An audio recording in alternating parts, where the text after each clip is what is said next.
This podcast is a member of the Voices of Wrestling Podcasting Network. Visit voicesofwrestling.com to hear the rest of our great podcasts, as well as show reviews, columns, opinions, and updates across the world of wrestling.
Welcome back, everybody, to Wrestling Omakase. It is episode number 159, and we are back here for another 5 matches episode, and my guest this week is a Voice of Wrestling Podcasting Network host, Mr. Andrew Rich from Music of the Mat. Welcome back to the show, Andrew. Hey, John. Yeah, it's good to be back here. I think the last time I was on was in... I think October of last year for that worldwide draft we did, which I didn't win again because apparently some people out there don't appreciate good booking. But it's in the past now. I'm moving on from that. So who won the worldwide draft? I don't even remember. Was it me? I don't remember either. Yeah, Not me. That's what's important. Not me. Not you. We haven't done a draft in a while. Maybe we'll do one soon. I don't know. It's a good reminder that we could do a draft. But we're here to do a 5 matches episode, not a draft. I know you were getting very I can't remember. Antsy. It was in the Voice of Wrestling in the Omakase channel. I think when I had on Joe Gagney and Rich Craich made a crack like, oh, really scraping the bottom of the barrel here if you got Joe Gagney, and you were like, hey, I haven't been on it all yet, you know. Yeah, I'm like the second to last VOW podcast person that hasn't been on the show yet, for God's sake. Well, not the second. Mind your manners there, Craich. Come on. Not the second last podcast person, because some of these shows have multiple hosts, and I've only done one host for each one, except for the flagship. The flagship, I did both already. But yeah, so you're right. Yeah, there's actually a bunch of people behind who haven't. That's what I meant. I think I meant the podcast, but yeah. Like, I just want to... I can imagine, like, I don't know, one of the other hosts, like, getting annoyed. So, I wanted to point that out. But, yeah, that's true. It's just Music on the Mat, and then the last one would be Shake Them Ropes. So, I don't... Shake Them Ropes, I have to reach out to one of them, I guess. I don't really talk to either one of them very often, which... Not that I don't like them or anything, but it's just, like, one of the hosts isn't even in the Slack, and the other one... almost never post in the Slack, so it's like I feel like I never see them, you know. So have to reach out and set something up, I guess. But so we are here to do a 5 matches episode. Like I said off the air, this question doesn't really get very interesting answers lately. But what has been up with you, Andrew? How are you enjoying the current dystopia? It is what it is. You just gotta get through it. I mean, that's what they all say, I know, but it's true. But no, I'm fine. I'm still working, thank God. I have to go to work. I can't just work from home, but I still have a job, which, knock on wood, a lot of people don't have, unfortunately. But yeah, I'm just getting through it. I'm watching, wrestling, watching TV, listening to podcasts, reading books, just keeping myself busy, I guess. Yeah, I mean, I took off from work this week, but it's like I just did it just to use my vacation days because it's like, use them or lose them, and it's like I mean, there's a difference, but I mean, I'm working from home, so it's not like there's a big difference. It's like either way, I'm sitting in my room watching stuff. I think that's kind of what we're all doing. But Yeah, I got some vacation days I put in for them in I think October, and it's like, well, even if nothing happens, nothing's cleared up by then, which odds are it won't be. I still, it's vacation days, and getting paid to sit at home and do nothing, that's the dream. So, yeah. yeah. What are you gonna do? I guess. I mean, this whole shit at this point. Like months ago, I would have like freaked out, but now it's like I hear an expert say, "Oh, the vaccine and combined with herd immunity, well, maybe we'll be back to normal by summer 2021." I'm just like, wow, that's soon. Great, summer 2021. Be able to leave our houses again. After months of this, it's just like you're just desperate for any fucking horizon, So yeah, I hear you. The one thing I've been doing a lot of lately is watching a particular anime, which I have to give a recommendation to the people who listen to the show and want to hear my anime recommendations, which there's more of them than you'd think from the feedback I've gotten. So everybody needs to watch Hamefura, which is it's the shortening of a much longer name, which I'm not gonna try to read in Japanese, but the English title is "My Next Life as a Villainess. All Routes Lead to Doom." It's on Crunchyroll. I'm sure you can find it on fan subs and stuff, but it is like the best anime I've watched in forever, I think. Like, it was the first one where I can't remember the last time I just sat down, even during this pandemic, and like marathoned all 12 episodes of a show in one day, but I just like couldn't stop watching it. So it's like the funniest I don't know how to describe it. I guess isekai romantic comedy. I don't know. It's really, really, really funny. So I would definitely recommend it. We're definitely going to cover it on a future anime omakase over on the Patreon. So might as well watch it now if you're a Patreon subscriber. But yeah, I had to give a hearty recommendation for that. So Andrew, I know you're a big anime fan. Rush out and watch Hamefura. I'll take your word for it. There's a few people in the Slack that are watching it. I know Taylor, Kelly, Paul had already watched it, so people do seem to like it. But yeah, if you like, well, I guess branching off of that, I am right now watching for the first time Avatar: The Last Airbender, which is sort of close to anime because very similar looking styles, I guess. But I'm enjoying that quite a lot. So who knows? Maybe I'll branch further into your anime world, John. You should watch Hamefura. It's only 12 episodes, and they're half hour each. All right. You'll be done a lot faster in Avatar. Who wouldn't want to watch an anime about a Japanese girl who reincarnates into a romance game that she was playing as the villainess? It's great. It's a great tale as old as time. It's a great setup. But yeah, it is really a great anime. I can't like the animation is like nothing special, but like just the writing and like the characterizations and stuff really carries it. So there's like pretty much every character in the show is very likable, which obviously goes a long way for that type of show. Speaking of the Patreon, I do need to go ahead and plug the Patreon.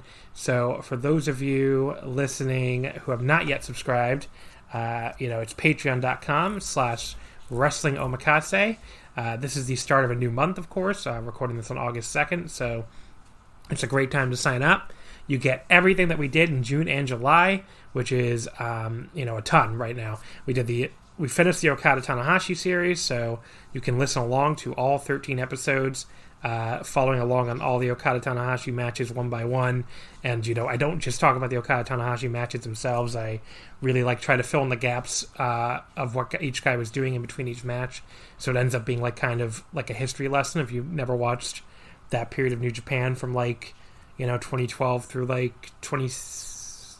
wrestle all the way up to 2019. But especially if you never watched the early years of the Bushiroad era, I think you'll get a lot out of it, from a historical perspective.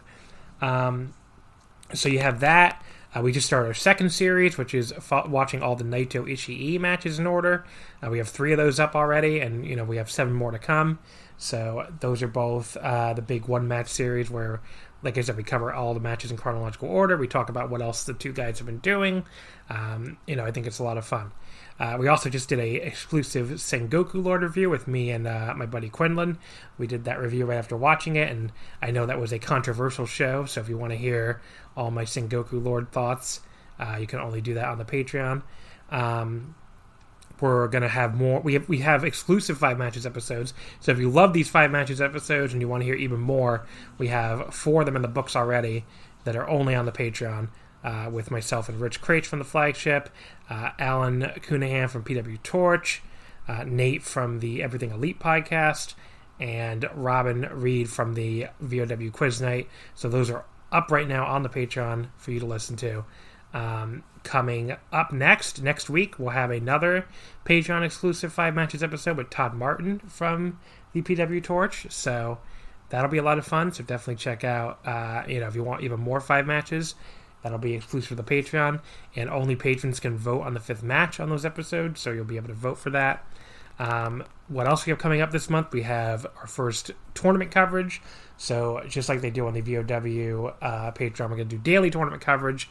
We're going to start with King of DDT, which is obviously a tournament you cannot hear them cover on the Voice of Wrestling Patreon. So we're going to cover the first 2 rounds of King of DDT. We'll probably do some Tokyo Joshi Princess Cup as well.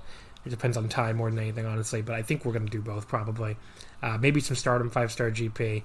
So just a ton of stuff on the Wrestling Omakase Patreon. Historical stuff, current stuff. You get all of it for $5. I think it's a great deal. So go to patreon.com/Wrestling Omakase. The link, of course, will also be in the description of this episode I made. So definitely check out our Patreon for $5. All that great stuff. All right, so let's get into our match picks here.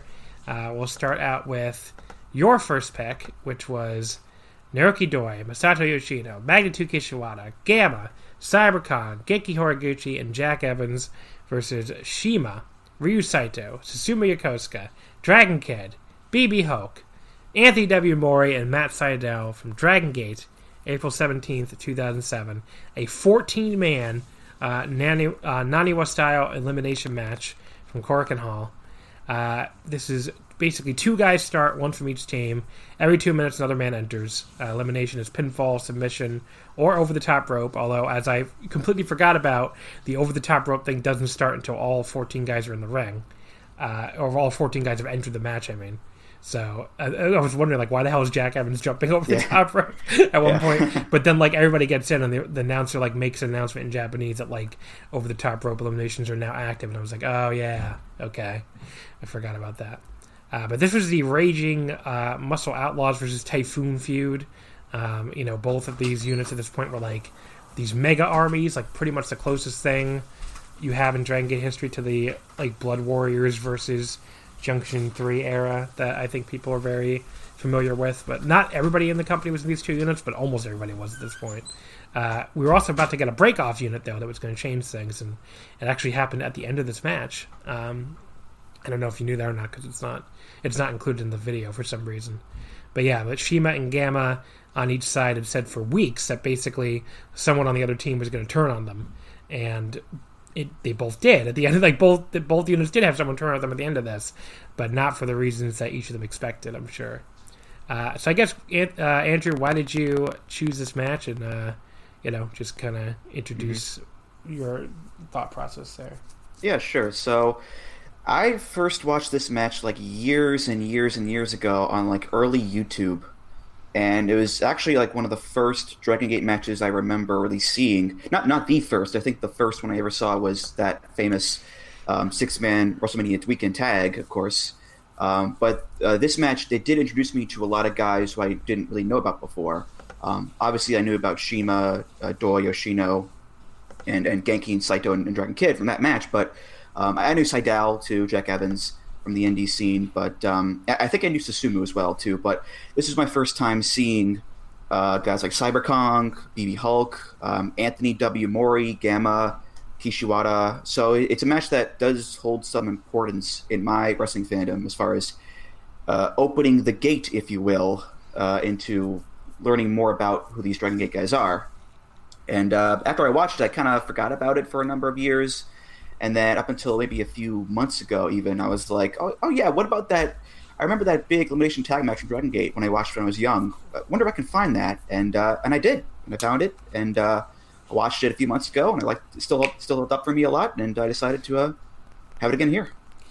Yeah, I thought it was an interesting pick because it's not one of the ones I think. I mean, I could be wrong on this, but I think Dragon Gate fans, like the Dragon Gate fans of the time, it would be more famous for the post-match angle than for the actual match. But that's not to say it's not a great match. I mean, it does rule. But like one big problem with which has nothing to do with it's not anyone's fault in the match, is this is really clipped, especially early on. I mean, like, I was surprised just by how heavily it was clipped.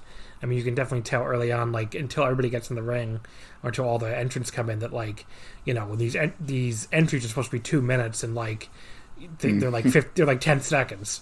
Yeah. Like, sometimes the clipping is okay, sometimes it's, like, very, like, jarring at points. But, you know, it's not really anybody's fault. It's just how they did things back then. You know, they had to fit this match into you know, a 1 or 2 hour infinity slot or whatever it was at the time. I think it was actually 1 hour.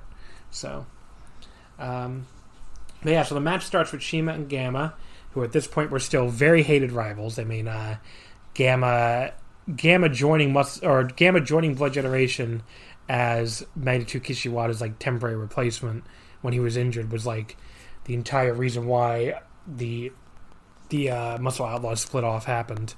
And Shima went back to babyface because he just could not stand Gamma. Of course, later on, they would become partners and buddies, which was I still remember thinking that was very weird, even at the time. And it's like, okay, now they're friends. But yeah, so like I said, definitely not 2 minutes unless something was clipped, which it clearly was. And then Naruki Doi runs out for Muscle Outlaws. You know, we get, and then I just around here, I noticed that the evil Muscle Outlaws ref Kinta Tomoaka is out there. Do you know what happened to Kinta? Do you remember that story?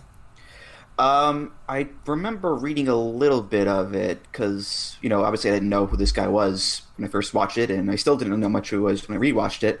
But I think there was some sort of scandal, I think, with him. Yeah, he got caught with speed, I think, which is a that'll do it. Big no in Japan. Not the most drug friendly country. So. No, I just remember.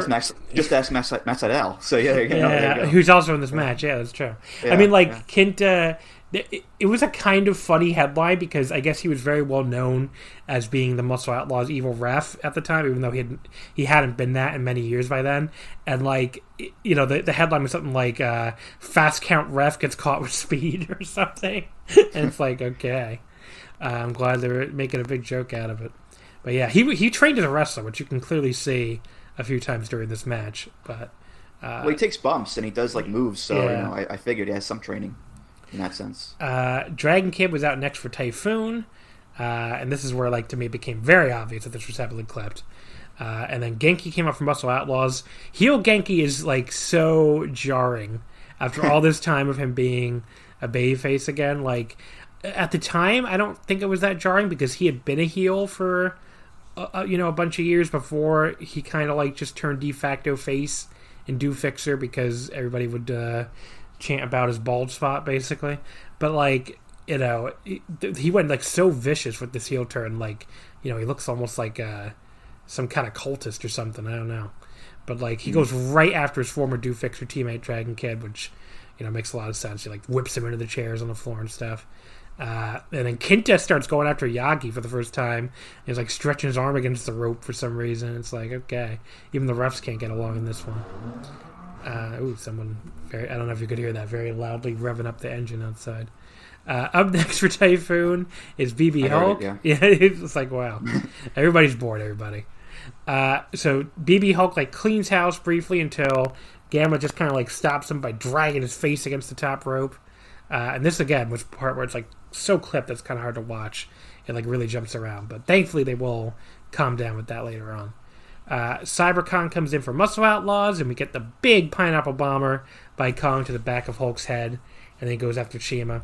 Now, since you're of course a theme music guy, did you notice that this Kong, when he came out, like it just says USA before his theme song? A little. I was a little confused, but I know he spent a good portion of his early career in the U.S. in like California, but it's still a little jarring to hear like CyberCon about U.S. It was very strange, yeah. Because like the whole story with him was they discovered him in America as he was like a competitive arm wrestler, and he was like the first Dragon Gate USA graduate. But for a long time, I don't know why they did this. They pretended he was like Japanese American. Basically pretended he grew up in America, and then like years, I guess, to make him more exotic or whatever with his wacky fucking pineapple gimmick or whatever the fuck. And then later on, they did finally admit that no, he was a Japanese man that just happened to be living in America at the time they discovered him.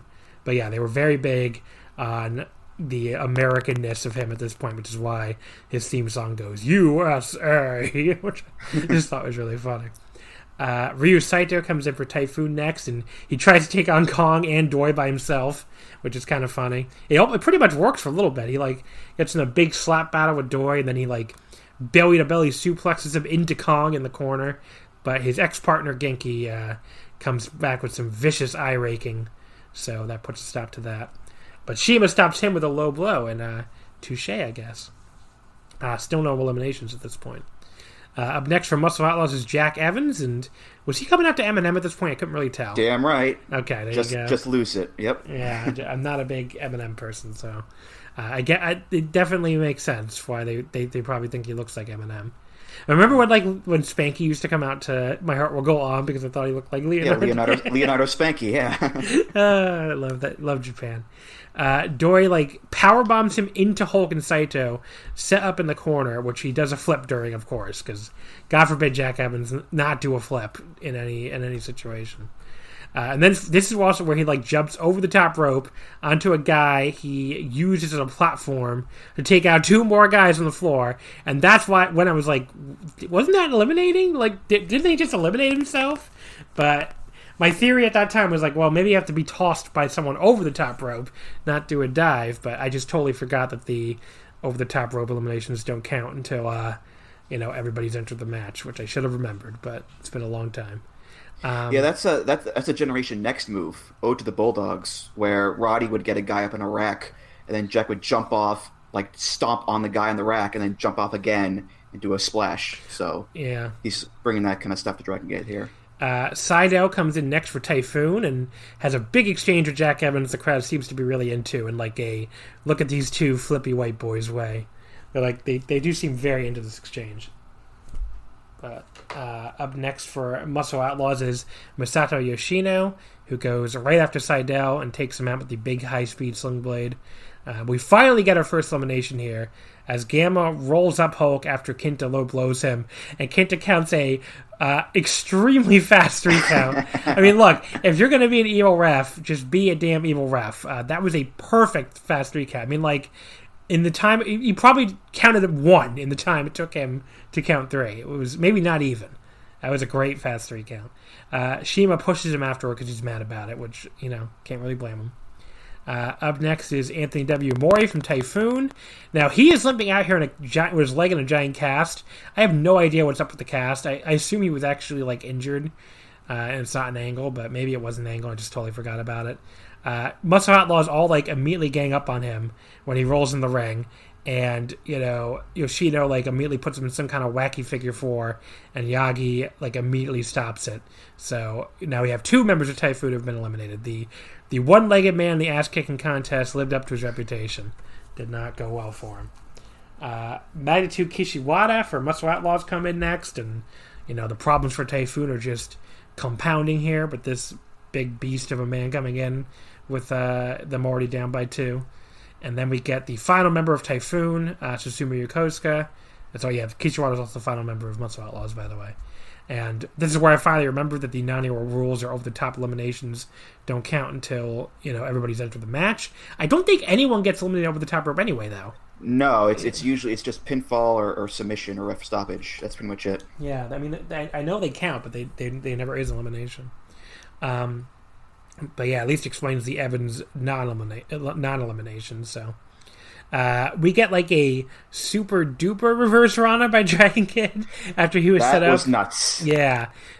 So basically, first of all, like, Shima has to do like a rolling drop kick from the other side to set this up. Of course, it's like very elaborate in like a very Dragon Gate way. But then I didn't write who did he do it on? Do you remember? I didn't write that down for some reason. I'm very stupid.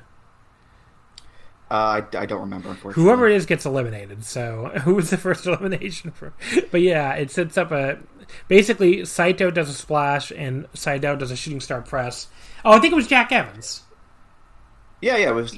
Yeah, because he's the first eliminated. Okay, so okay, yeah, you got confused there for a second. I was like, didn't he hit it on Jack? But did he not hit? All right, it's Jack Evans. Yeah. So Saito does the shooting star press and it's the first elimination.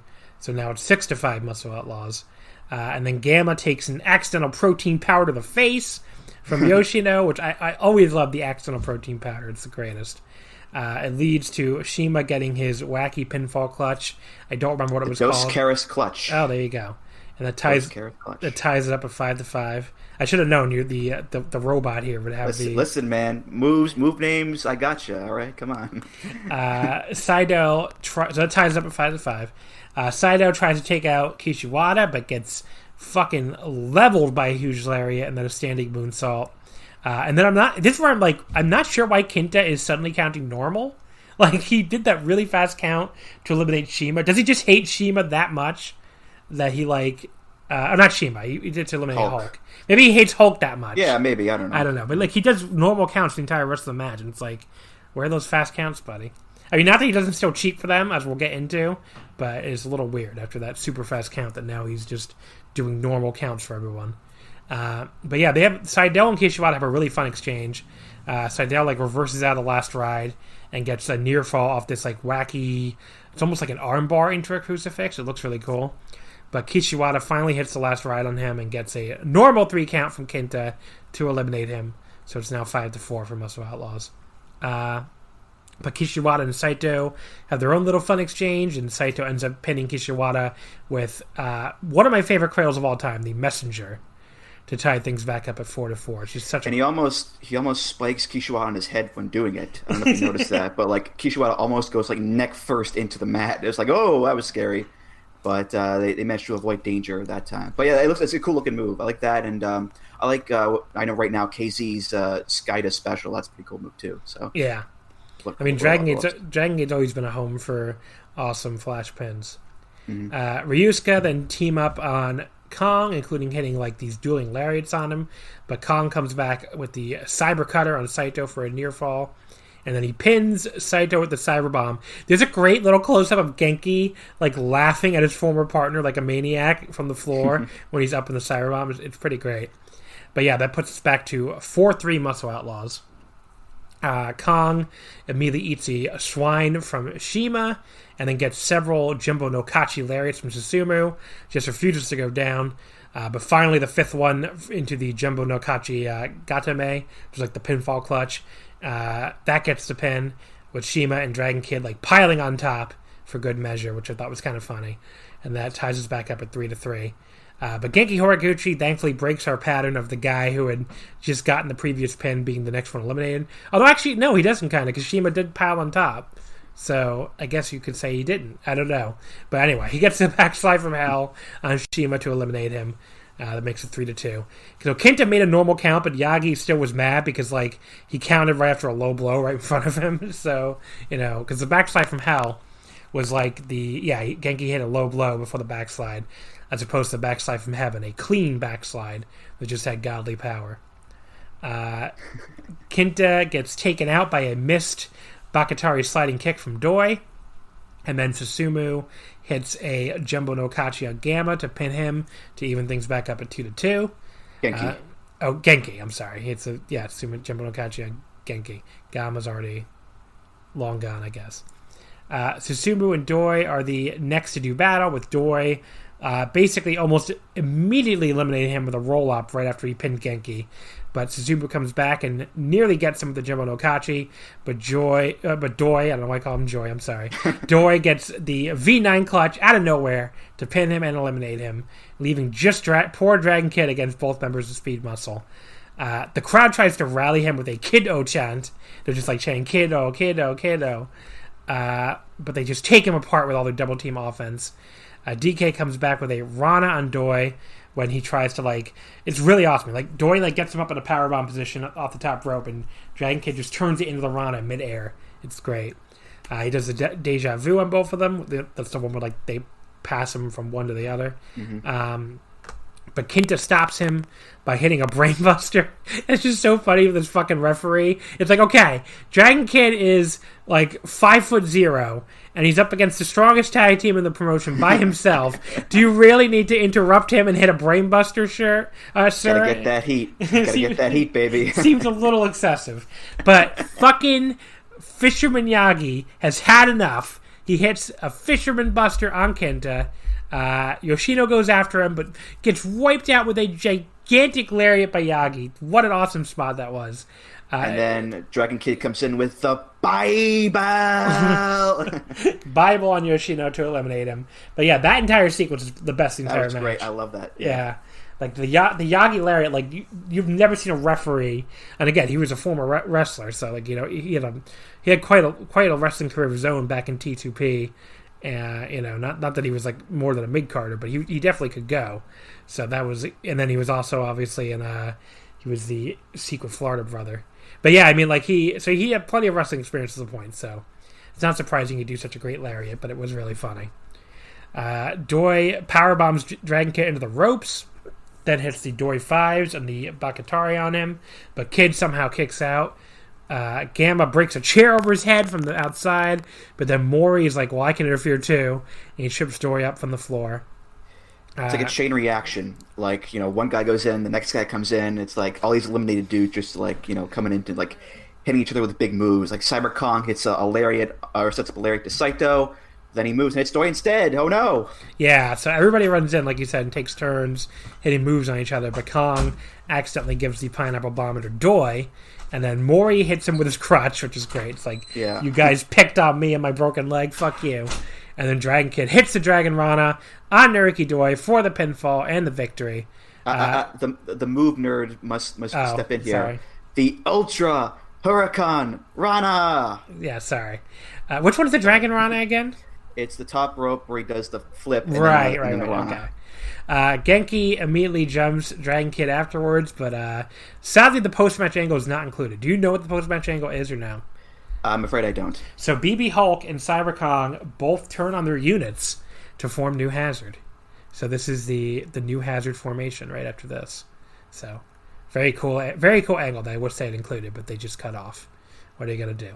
But yeah, this is awesome, especially once everyone's in there and it stopped being clipped to hell. So it might have been even better for all I know with the non-clip portions. But yeah, there were no over-the-top eliminations at all, like we said. It was all action, all pinfalls, including lots of wacky flash pins, which I love. So I would go 4.5. I really, really enjoyed myself. I don't know, do you want to give a star rating, Andrew?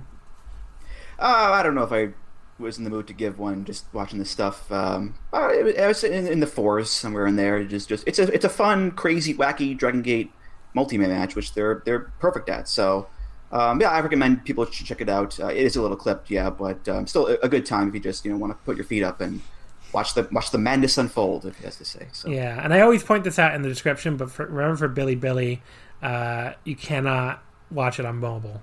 I don't know why, but it only plays the first 5 minutes on mobile. So, yeah, you have to watch it on desktop. All right, so the second match is my first pick. Mayu Iwatani versus Utami Hashishida from Stardom on September 24th, 2018. Is the finals of the 2018 5-Star GP. Thought that would be fun to revisit since the 2020 version is about to kick off. I also had to, of course, give Andrew a women's match for inside joke reasons, but I don't know if you want to explain that stupid joke or not. But I might as well. Why not? So earlier in the year, everybody posts their match of the year lists from 2019 on Twitter and whatnot, and I did that, and it just so happens that I didn't have any women's matches in my top 10. Not that I didn't like any women's matches from that year. I did. I liked a bunch of them, but the matches that I did like the most were all men's matches. So I put it on there, and I get some good responses. People like what I'm liking, but one person in particular decided to quote tweet me with two simple words, which is "women exist," which immediately sort of became a little running joke amongst the VOW people. And listen, I kindly and gently and politely responded back. Listen, I watched a good amount of women's matches last year. I liked a good amount of them, but these are the matches that I like the most. Nothing against those women, great wrestlers, but this year, these were my favorite matches of the year. That's what it is. And she responded back with, "Men do not deserve rights." So I probably blocked her and got out of my vision and hopefully the rest of my life. So if you're out there, fuck you. There's no way she's listening to this podcast. But yes, women exist. There you go. Yeah. That is the story. But yes, this match is a real coming out party for Utami. She had only debuted a few months earlier in August, but was basically like a rookie supernova. Oh, sorry, go ahead. Oh, sorry, I was just going to say, it's in my notes, just the fact that, looking up just the data before this, Utami is 21 years old here, and, literally debuting the month before, 46 days ago, I think, was the number I saw, and according to Cave Match, this is like her 12th match ever. Yeah. And it's insane. Like, this would be like Shota Umino debuting in a month, and then a month later, he's in the finals of the G1. Yeah.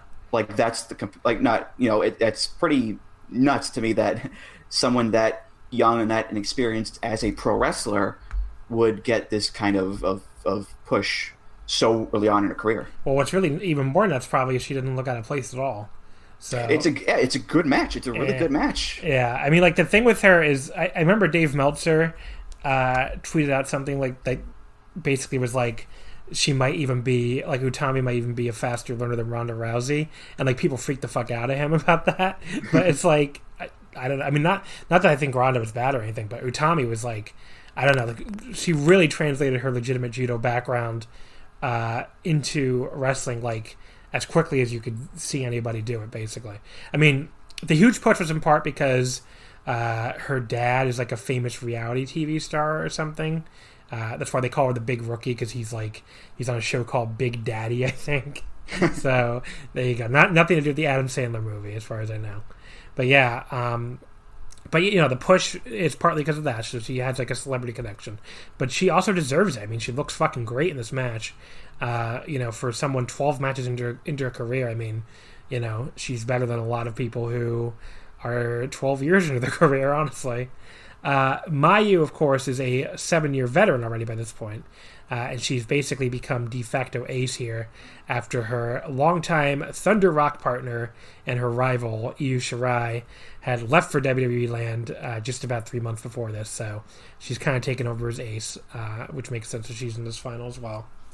But yeah, we start things off with a lot of physicality right away as Mayu hits this really hard kick right to Utami on the mat and just like starts going after her arm in the ropes. She really goes after it hard and just like beats her ass in general at the start, like even like chokes her in the ropes. Very much like, you want to step to me, young person here? I'm going to show you what I can do. She hits her like big drop kick with Utami draped over the bottom rope, which just looks nasty. I mean, like the snapback on it just looks really nasty. She heads up top though to try to dive to the floor, but Utami like gets back and like catches her up there, and she just takes her under her shoulders and just fucking tosses her from the apron to the floor from a fireman's carry position. Yeah, that was my first oh shit of the match, is her like press slamming her like to the floor. Like, you don't really see something like that brutal, especially like that early on in the match. I mean, that popped me for sure.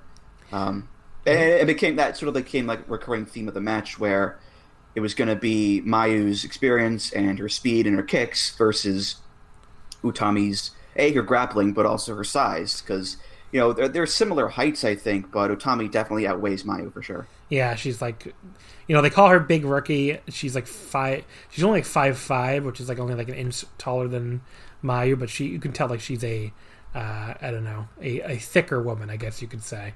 Definitely has a muscularity advantage as well.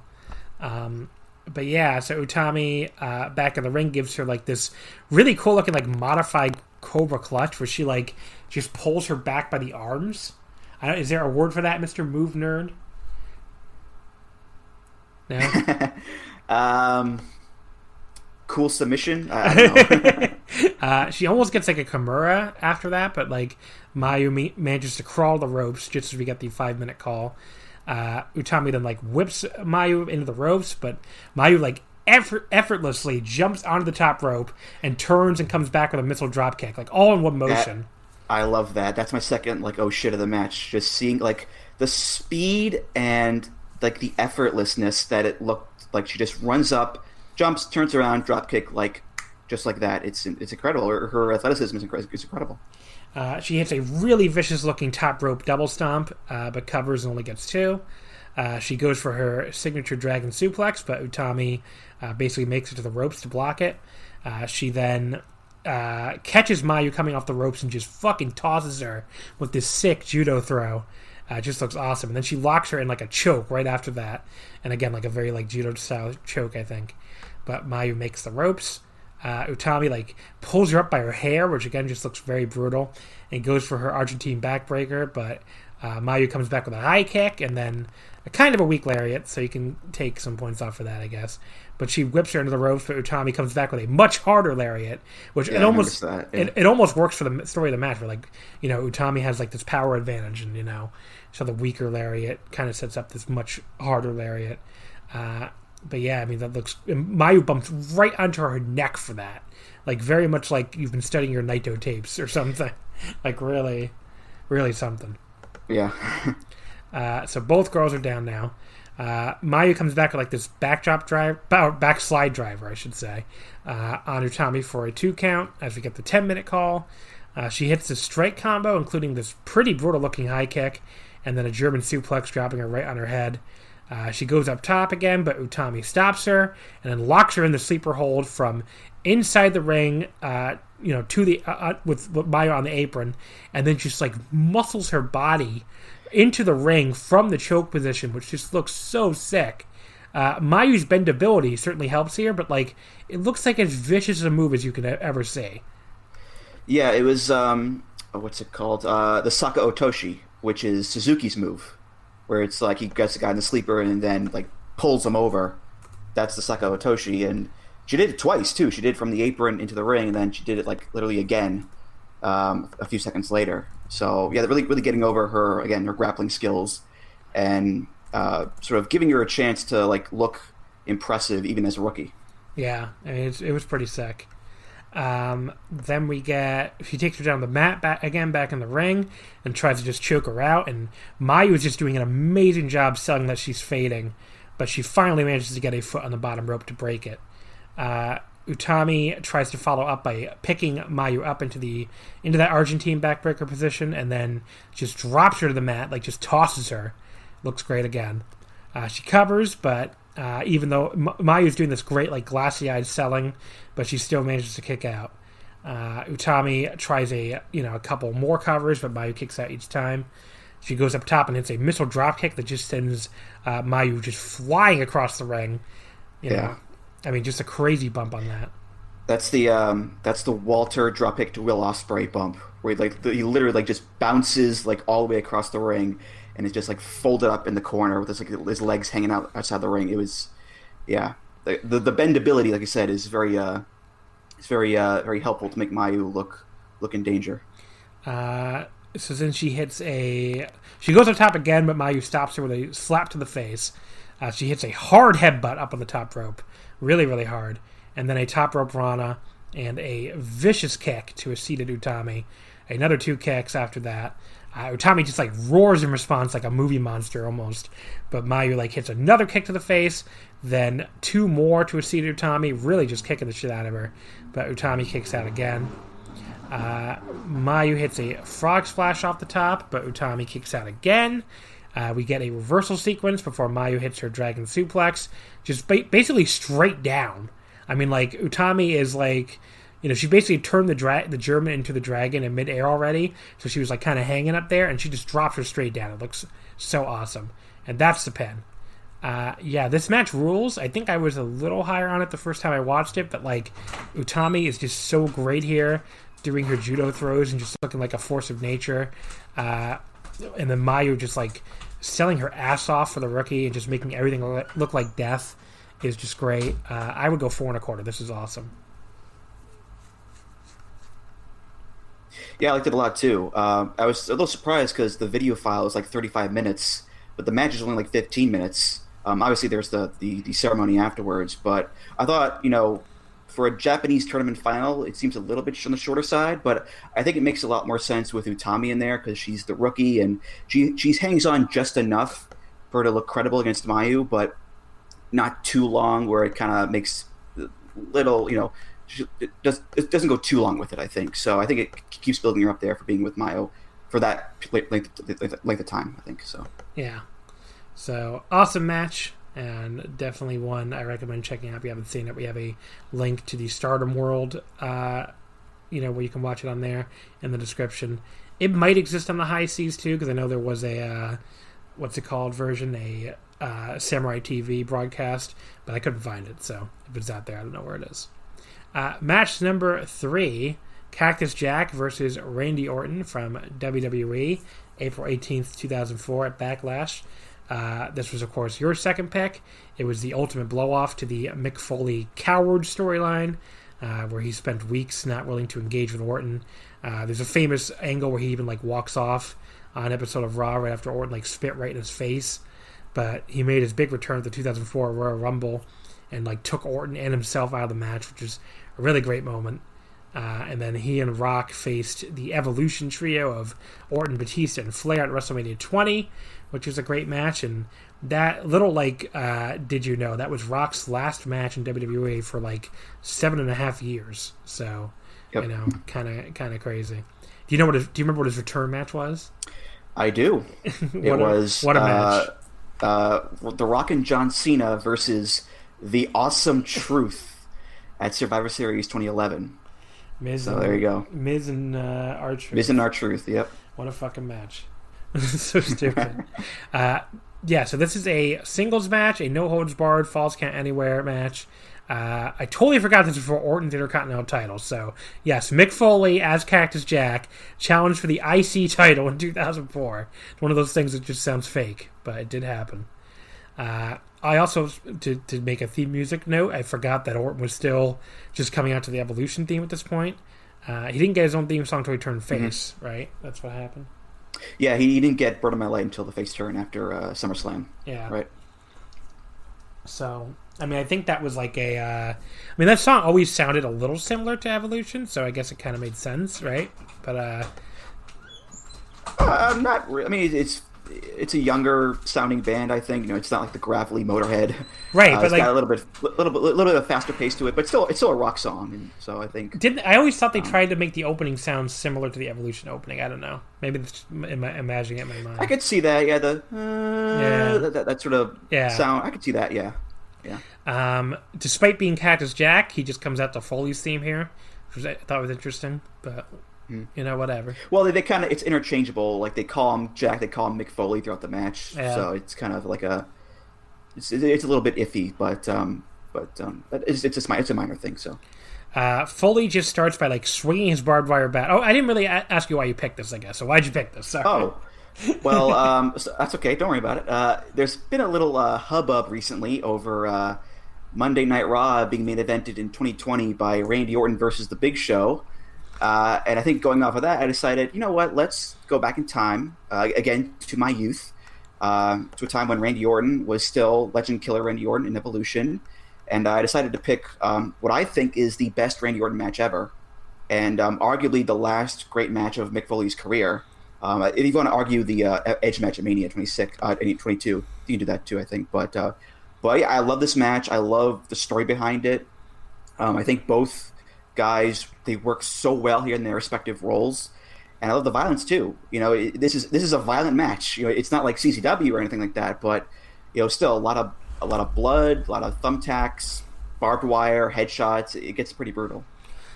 The thing I forgot, I guess, about this match in general, this whole period was like just how. I mean, look, they do a better job putting Randy Orton over, both on the commentary and like in the whole point of this match, than they've really put over anyone in the last like decade. It is really jarring to see. Like, nobody thinks of 2004 as the fucking golden age, but just like compared to now, it's pretty ridiculous. Like, just listening to Jared King, like King just keeps complaining about how they're gonna, basically like, he's gonna ruin racing. Yeah. He's gonna make him mutilate him. Oh, yeah. But like they're doing a better job getting this match over by doing that than like when the fuck do WWE announcers now ever like get a match over like this? I mean, you really can't think of any. Yeah, the commentary is great too. Jim Ross just the fact that they're just expounding over and over again. This is Cactus Jack McFoley. Like, this is the crazy hardcore legend. And, Randy Orton he's this cocky youngster who is stepping into the ring with a maniac. And I think, I love how that's evidenced as well with the opening here. Because Randy comes out and he's holding like this 2x4 wrapped in barbed wire, which is of course a play off of Mick with the barbed wire bat. And then Mick comes out and he's got the actual barbed wire bat in his hand. And then Randy tries to like show off his own barbed wire thing, but the barbed wire like comes loose and it falls off the wood and gets caught in the ropes. And Randy realizes this and goes, "Oh fuck!" and he backs away like quickly, grabs the trash can, and Mick just starts swinging away at him. And it's the perfect dichotomy where Mick is this hardcore legend, he's the veteran, he knows exactly what to do in this scenario, and Randy is the rookie who is not prepared at all and has no idea what he's getting himself into. I love it. Yeah, it's a great little bit of storytelling there. JR reveals that Foley's weight of 272 here is his lowest weight since 1989. And to be honest, I can kind of tell. He looks like fucking Svelte compared to some of his other looks over the years. So yeah, he really trained hard for this match. Foley does like a spinning neckbreaker on Orton on the floor, and like he teases doing the cactus elbow that of course permanently destroyed his body, but thankfully cooler heads prevail on that one, and Orton like rolls out of the way. But then he gives Foley a sick as hell backdrop suplex on the ramp, which his head smashing off it, so that couldn't look good either. He gets a 2 count on that. He also tries to backslide on the ramp, which is kind of funny. It's like, let me backslide him here in this New Orleans bar match. It's false count anywhere. Might as well try anything. So you never know. It could work. You never know. It doesn't have Genki Horiguchi's energy for that, so it doesn't have the backslide. No, unfortunately. Foley pulls out Mr. Socko, despite being in Cactus Jack persona, but then he, after he puts it on his hand, he like pulls it off, and like he goes with Barbie instead after pulling the crowd, which is kind of funny. I'm not sure if the crowd actually wanted Barbie more, the barbed wire bat, but like that was the decision Foley came to. So I think it was more of a split decision, honestly. But yeah, so I think they did. Okay. I think you could hear the cheers more for barbed wire bat over the Socko. He hits Orton in the face with it, and Orton, of course, blades, and just fucking bleeds all over the place. And this is where the announcers, like I said, really go into high gear about like how Orton's going to be permanently disfigured and all this stuff. Foley, like... There's a great... Oh, go ahead. Sorry to interrupt, I'm sorry, but there's a great exchange between JR and King where King goes, "Oh no, Randy, he's supposed to be in the cover of GQ magazine, he can't do that anymore," and JR goes, "He'll be in the cover of Disfigurement Weekly right now," but... Disfigurement Weekly. I thought it was a funny exchange. That famous Disfigurement Weekly, yeah. Famous magazine everybody reads. Foley puts the barbed wire bat over Orton's crotch and leg drops it, which that really gets a rise out of the crowd. Like the crowd's already in the match, but they're just like, "Whoa, his crotch!" Foley pulls out a gasoline can and a lighter. He pours the gas over Barbie, but then Eric Bischoff comes out to interrupt him and says, "If you light that, not only will you lose the match," how does that work? It's no holds barred. But anyway, not only will you lose the match, but the fire marshal will shut the show down and people will miss the end of Backlash. That could have been a shoot for all we know. It wouldn't surprise me if like Foley wanted to do the spot, and like they tried to ask the fire marshal, and the fire marshal was actually like, "No, you're not lighting a barbed wire bat on fire in the middle of this Edmonton arena." He would finally get fire in Chicago 2 years later. For the Edge match, yeah. So I guess Chicago was more willing to do fire than Edmonton, but I'm just guessing. I mean, I just kind of feel like that easily could have been a shoot. Maybe just didn't want to do fire, but who knows? Yeah. And the crowd, you could tell they're disappointed about it, but very smartly, Mick immediately goes under the ring and pulls out the barbed wire board. Yeah. So it's like a little disappointment, but immediately get the crowd back up on their side. So yeah, I mean, they could have just not even teased it, but I think it was a thing where like Foley was like, well, I'm in this mode, everybody knows I did this fire thing, so I have to at least tease it. But Orton pulls out Orton, like, gets a great counter here. He pulls out some powder, which I love the powder, like the random powder. Powder, yeah. He has this little box in the corner, so I guess he had the powder in the box, and it's like, you know what, if you're going to no holds barred match against a crazy person, I might, and I was like a heel, I might bring some powder too. It's not a bad idea. He slams Foley onto the barbed wire board, which looks sick as hell, of course. Foley kicks out 2 from the cover. And then Foley goes into the barbed wire board again in the corner. It's a great spot because like Foley reverses the Orton Irish Whip, but then at the last possible second, Orton reverses it again. So it's a great little spot there. And again, the crowd, like, they see Randy go towards it, like, oh my God, oh no, and then he goes right. It's Mickey versus to Mick. Right? And Orton does like a standing drop kick for good measure too, with Foley and the barbed wire, which looks pretty sick. Orton opens up his box of death and pulls out a bag, which turns out to be full of thumbtacks. I totally forgot that it was Randy Orton who introduced the thumbtacks and not Mick Foley. That's kind of crazy. He pours them all out. He hits the ropes and goes to RKO Foley into them, but Foley shoves him off into the thumbtacks instead, and King just starts screaming. Yeah, this is my favorite spot of the match because there's so much great stuff about it. You can see when Randy pours the tacks, he doesn't try to hit the RKO immediately. You can see him like try to figure out, okay, how can I hit the RKO to Mick onto the tacks, but like not get the tacks myself. He's trying to figure this out, and he's taking way too long to figure it out because it allows Mick to reverse it. And that's the brilliance of it, because Mick would just do it regardless. Like, he would just, doesn't matter about himself. He just wants to hurt Randy, but Randy's so concerned about his own well-being that he wants to like try to like hurt Mick on himself with the tacks. But there's also just Randy selling is fantastic. The visual of him just screaming with the blood on his face, the tacks in his back and his hands are shaking. King's like, oh no, Randy. And JR's, oh my God in heaven.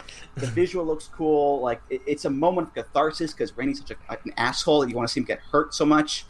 But yeah, it's all fantastic. I love that moment so much.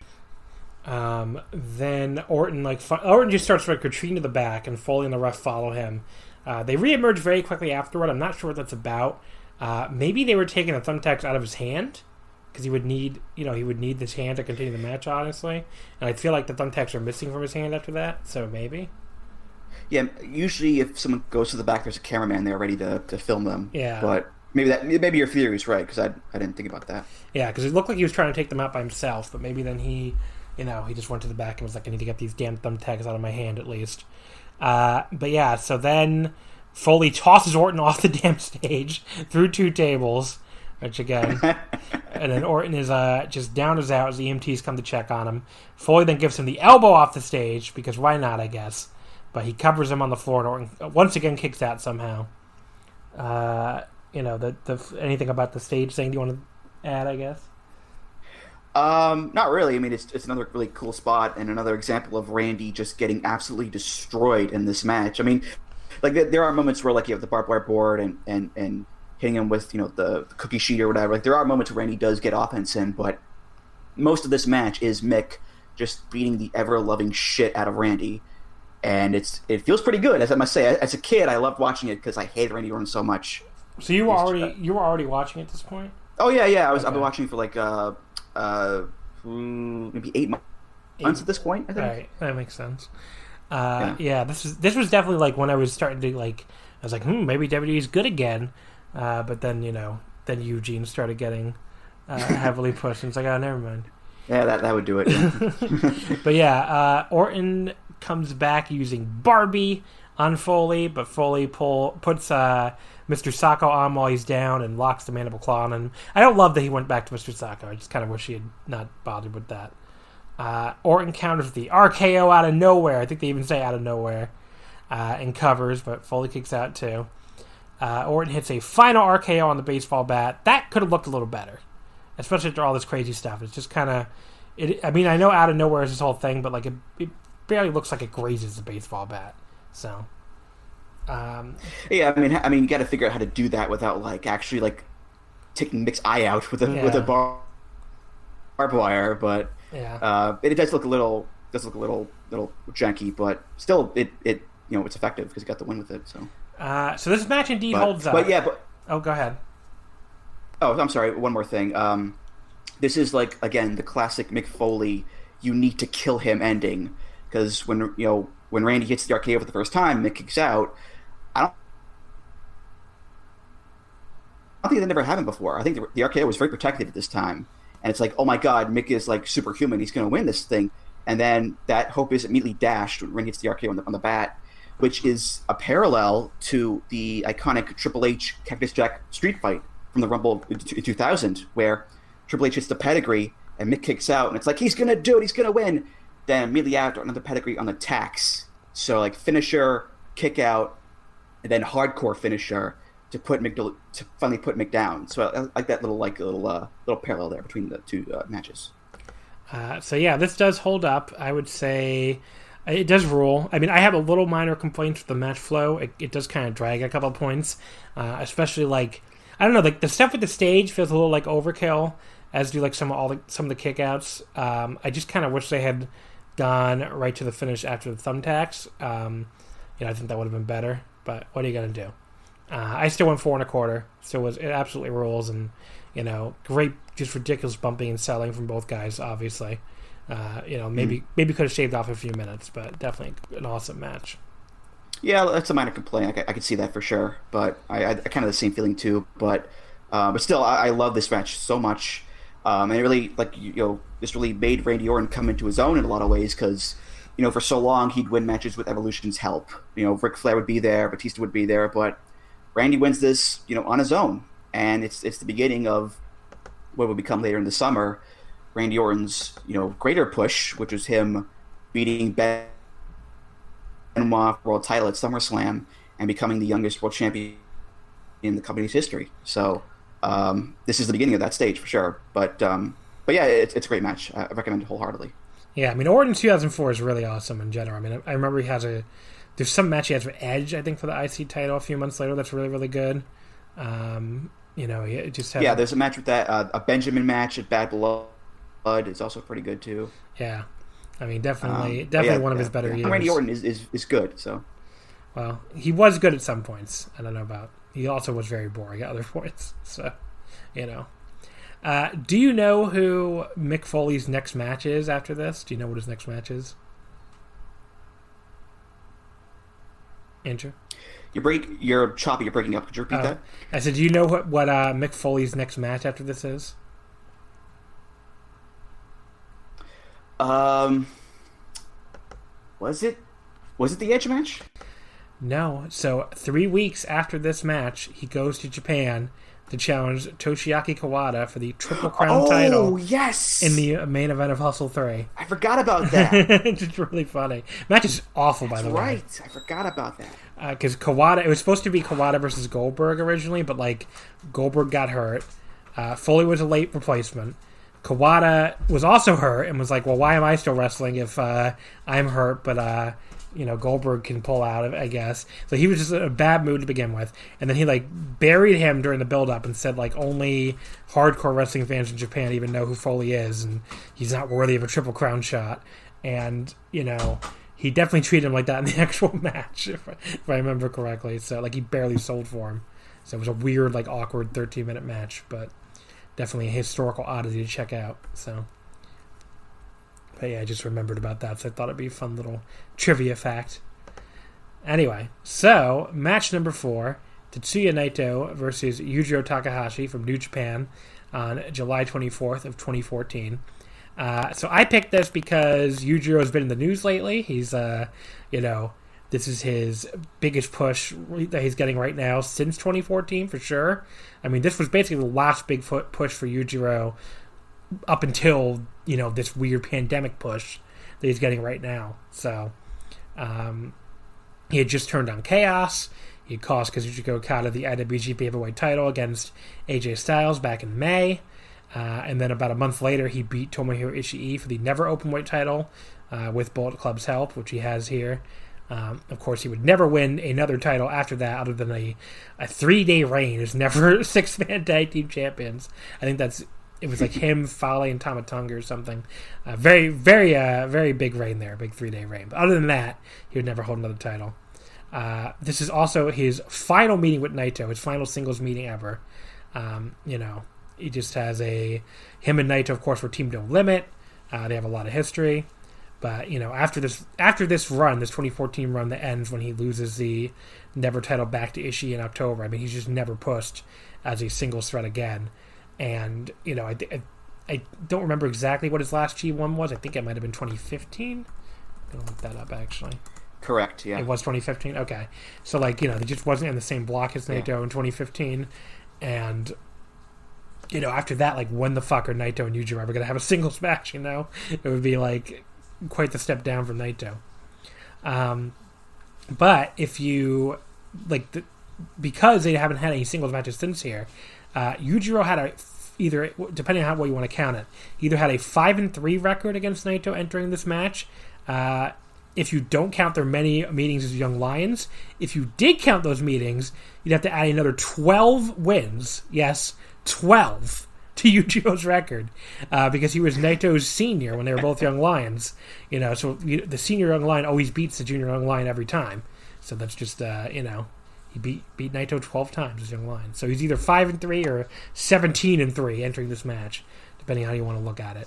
Naito did win their last meeting in October 2013 at King of Pro Wrestling, a Never Openweight title defense, but it didn't. The series has not gone well for him here. We should mention too, because you're the theme music guy, of course, Yujiro has his vastly superior theme song here. Hopefully you agree. Yeah. All night long. Yeah, come on. I miss this theme a lot, because the one he has now is very scuzzy and scumbaggy, but this one has some sex appeal to it. So, it really is a blast from the past in a lot of different ways. The theme music, the short blonde hair, the Never Openweight Championship reign, Mr. Rated R, Yujiro Takahashi, which was his nickname at the time. At first I was a little annoyed to give me a Yujiro match to watch, considering what's going on right now in New Japan, but when I heard that theme song, it did calm my nerves a little bit there, John. So thank you for that. I mean, that's one of those theme song changes where I was actively mad when they changed the song, because it's you took this awesome fucking saxophone theme song and replaced it with this "You make me feel so good." It's it's just not good. That was amazing. That theme song's not good. I don't know. It's just very. I mean, I guess it succeeds in what it's trying to do, but it's just very, very boring. It fits Yujiro, I guess, but it's a very boring theme song. Whereas this theme song is it's very grimy, which fits Yujiro very well, I think. So it has that going for it at least. Yeah. So the crowd is firmly on Naito's side here. No signs of the Stardust Genius rejection. But then again, he is facing Yujiro, so no one's gonna boo Naito against Yujiro. Yeah. Yujiro bites Naito's hand to take control and just beats him down. But Naito comes back with an arm drag and a really nice high drop kick, which gets the crowd into it after they have been a little quiet for the Yujiro control period. But Yujiro comes right back with a hot shot across the top rope, and then he tries, I guess, to drop him over the top rope again, but completely misses and just drops Naito right on his fucking head and neck. A very awkward manner. That spot may tell you something about why Yujiro never got pushed again after this run, other than the one right now, I guess. Yeah, it reminded me, there's a similar spot, yeah. Yeah, it reminded me of when he was wrestling, I think he was wrestling Ishii one time, and it gave him a buckle bomb, but he fucked it up, and Ishii went like neck first into the buckle, at a bad angle.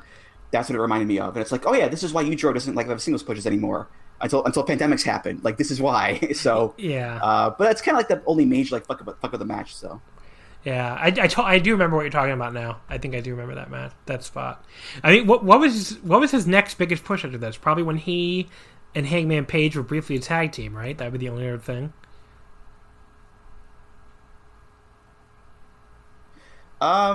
as Dick and Balls, yeah, I think that would be it. Yeah, because they got a tag title shot. I think on the G1 final. So.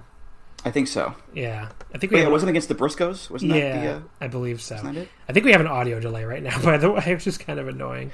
We do, yes. Yeah. But so the what are you gonna do? I guess. But yeah, so the Yujiro and Hangman Page. I think it's the 2016 G1 finals. I think I could be wrong. Maybe 2017. I don't know.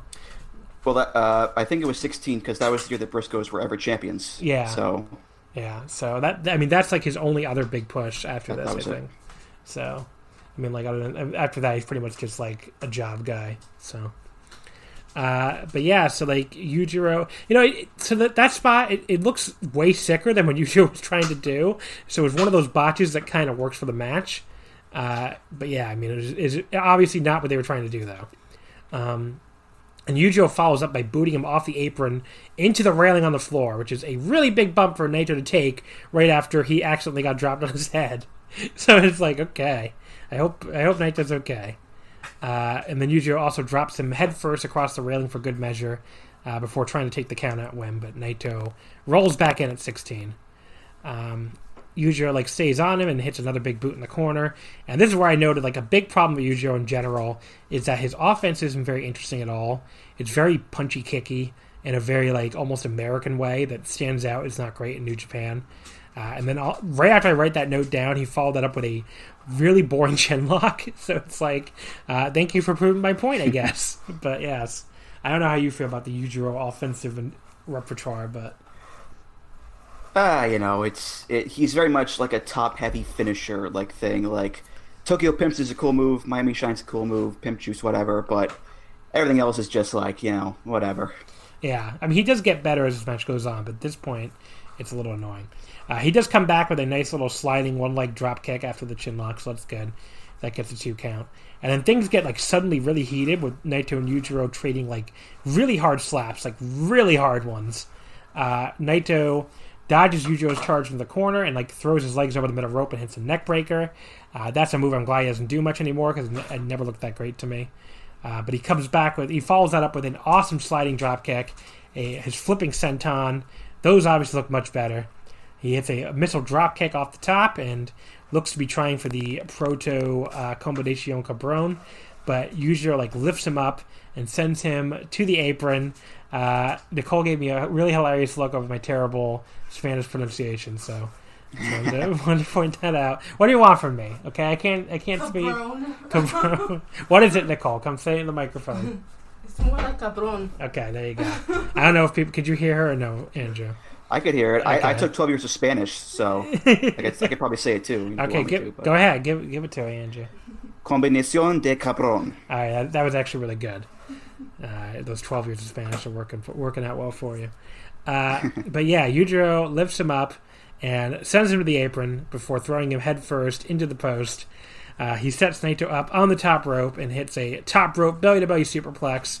So really finally getting some good offense here. But Naito kicks out 2. Yujiro hits an enzigiri and a fisherman's buster for 2, and then a really nice high angle Olympic slam for another 2 count. So after I complained about his offense improved a lot. So maybe 6 years in the past, he heard me. Naito tries a couple flash pins, including a Japanese leg roll clutch that looked great and was a really close 2.9 count. But then Yujiro goes right to the eyes to stop the momentum. And then Naito gets out of whatever wacky power move Yujiro was trying for and hits a capo kick, and then a huge diving forearm, followed by a German suplex hold for 2. Naito hits Gloria, and then goes to the top rope with the Stardust Press, but Yujiro rolls out of the way. I have to note that people say the Destino is hard to hit, but honestly, he has had way more luck with that than he ever used to, trying to hit people with this fucking Stardust Press.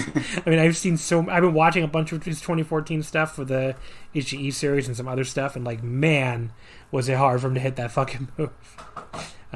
Well, at least with Destino, he's holding the guy. Exactly. So there's not a chance for him to roll out of the way, as opposed to Stardust Press, where it's oh, this guy's on top of me.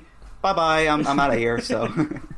Yujiro and Naito trade forearm shots, including a kind of funny like horse scream by Naito at one point. Like, I don't know how to even do it. It was a really, really weird scream. Yujiro gets the better of him with a big boot, puts him up on his shoulders again, but Naito gets down and hits the enziguri. But Yujiro sidesteps the second diving elbow. Then he catches Naito in midair, coming off the ropes, and hits a really nice deadlift German for a 2 count. That was an awesome spot. He hits a sick buckle bomb, really like power bombing him right in the turnbuckles. And then whatever the finisher was this the Miami Shine? Miami Shine. Yep. Okay, so it's like that spinning slam from the fireman's carry position, which always looked pretty cool. And that gets the pin. But yeah, this was really good, especially after Yujiro got the fucking boring out of his system early on. I mean, Naito really bumps his ass off, and Yujiro finally does a bunch of interesting stuff down the stretch. I think that carried it to a level of about 4 stars flat. I thought it was really good by the end. I mean, certainly a lot better than anything you'll see out of Yujiro nowadays. Yeah, it's probably the most I've enjoyed a Yujiro match since watching the Juice Robinson match from New Japan Cup 2018. That was a pretty good match. And look, Yujiro, the common line is he gets like one pretty good match a year at this point. I don't think we've seen that yet, unfortunately. But this was a good match, and I give him credit for hanging in there and not being too boring all the way through. He did pick up as it went on, and Naito's Naito, especially younger Naito, when he's still a bit healthier, and he's still got that Stardust genius energy to him. So still a pretty good match all in all. He's still good now, Andrew. What are you talking about? I didn't say he wasn't. I'm just saying, He definitely could do more with his knees here. He could bend his knees. A little bit more energy to him with the gimmick and whatnot. So this means absolutely. This means that Yujiro and Naito ended their singles match series, because this is the last one of this day, at either 6-3 or 18-3 Yujiro, depending on if you want to count the Young Lion ones or not. So I don't think Naito's ever going to even that score. I mean, he's probably never going to even the 6-3, let alone the 18-3. So let's go into match. Oh, sorry, you want to add something? No, that's pretty much it. Okay. So match number 5 was the fan vote match. Naruki Doi and Masato Yoshino versus the Motor City Machine Guns, Alex Shelley and Chris Sabin from TNA on June 12th, 2008. This is like the most lopsided fan vote we've ever had. It was like it won. I put up like this wacky Dragon Gate 4-way 6-man, and it won like 73.7% to 26.3%. So people really wanted us to talk about this match for some reason. So I guess go ahead and give me the pitch on why you picked this one. Oh, well, I was kind of in a Dragon Gate state of mind after watching the Elimination Tag, and but I also wanted something that's a lot shorter, because the two matches that I picked were both over 20 minutes long. So I wanted a shorter match that had some Dragon Gate people in it. I figured what better than Speed Muscle versus the Guns, which I think many consider to be one of the best TV sprints ever. And I agree with them. I'm tempted to agree with them, because these are two of the best tag teams ever, and I think they just stuffed so much hot action into what is basically just a 6.5 minute match. So they do a pretty good job in that regard. Yeah, I mean, it's one of those things where like they're going so fast, it's actually kind of hard for me to do like play-by-play. Like I don't have a lot of play-by-play notes on it, but so Doi and Yoshino are in their World 1 attire. They just officially formed this unit less than 2 weeks before this, and part of the entire like concept of the unit was like they make these frequent overseas appearances around this time, so that was like their excuse for having World 1, which is interesting. They come out here in TNA to just about the absolute most stereotypical Japanese music of all time. Like somebody just Googled music of Japan and like played the track that came up. That is the requisite Team Japan theme, which of course is the stereotypical Asian music, and almost every Japanese wrestler in TNA came out to that song. Everyone from Takao Mori to No Limit. There you go. Okada had this music. Even Low Key had this song, and he's not even Asian. So that's funny.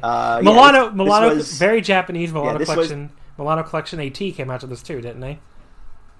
Oh yeah, well, he was on Team Japan, so this was the Team Japan theme. So there you go. But yeah, this was your typical American company Asian music. So why does the video have the Japanese war flag? I don't. It's like that's not really something you should be putting on television. Let's see. How many reasons do I have to give?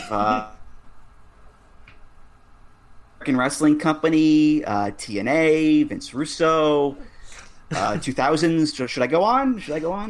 Very like an ode to fascism, which I'm sure like there are some wrestlers that I'm sure would not mind coming out to the Japanese war flag, but I don't think Doi and Yoshino were like, I don't know.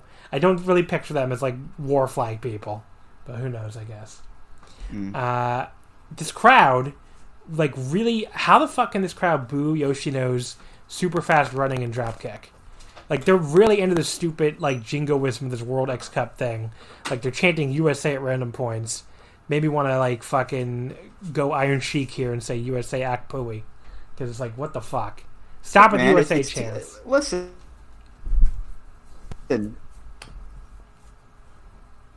This is, it's an American TV wrestling crowd. It's not that far-fetched that they would see USA chants. I mean, we're not that removed from the Attitude Era and stuff like that, so it's not like this is Ring of Honor. I was disgusted. I was disgusted. All right, well,